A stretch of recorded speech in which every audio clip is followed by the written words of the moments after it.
Welcome to our Before It's a Crisis video series, where we cover practical topics and tips that support teen suicide prevention. This quick video is about hard conversations with teens. Talking about our feelings, and in particular suicide, can be uncomfortable for most adults. Having that conversation with a teen can feel overwhelming. So how do we even begin to engage teens in such valuable yet difficult conversations?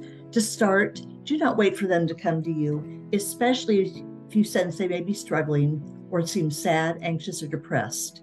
Trust your parental intuition if your teen is struggling. You may be the one to start the conversation about suicide. Here are a few tips to make conversations such as these a little bit easier. Tip 1, make talking about feelings a normal occurrence. Talking about feelings can happen anytime, not just when you sense a concern. Making it natural to have feelings conversations creates space and trust for when it will be needed most in the toughest situations. When asking a teen, how are you feeling? Be sure to listen and not lecture. Validate their feelings and try not to convince them that they should feel a different way.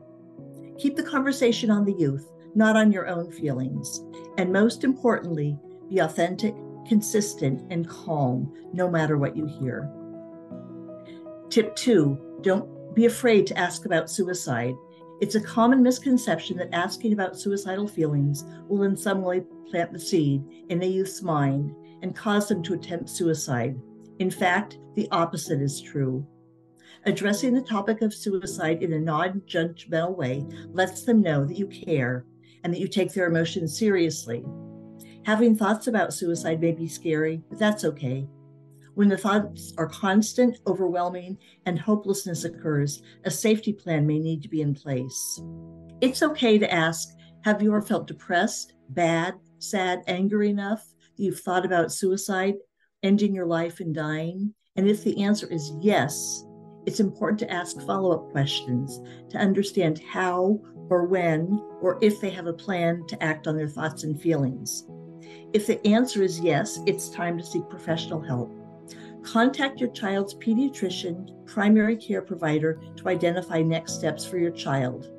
If your child has an active plan to attempt suicide, a time, place, and means, and you are not able to keep them safe, call the Suicide and Crisis Lifeline by dialing 988, which is available 24/7. Tip 3, use clear, direct language. We may be tempted to sugarcoat terms, but it's far more effective to be direct rather than vague. Examples would be, are you thinking about hurting yourself, ending it all, killing yourself, taking your own life, joining a family or friend in heaven? Asking open-ended questions like, tell me what's going on in your life that triggers thoughts about suicide will help you understand as you glean more than just a yes or no response. Ask about high-risk behavior you've observed, use of alcohol, drugs, self-harm behavior, isolating, and reckless actions.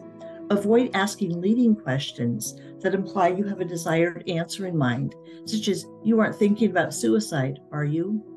This shuts down communication and can be counterproductive. Remember, asking the question directly gets to the heart of the matter. Some people believe it will plant a seed, but that's not the case.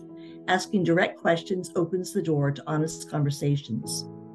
We hope you have found these tips valuable. It's incredibly important for a teen's health and well-being to know they have people to turn to and talk to when they're struggling.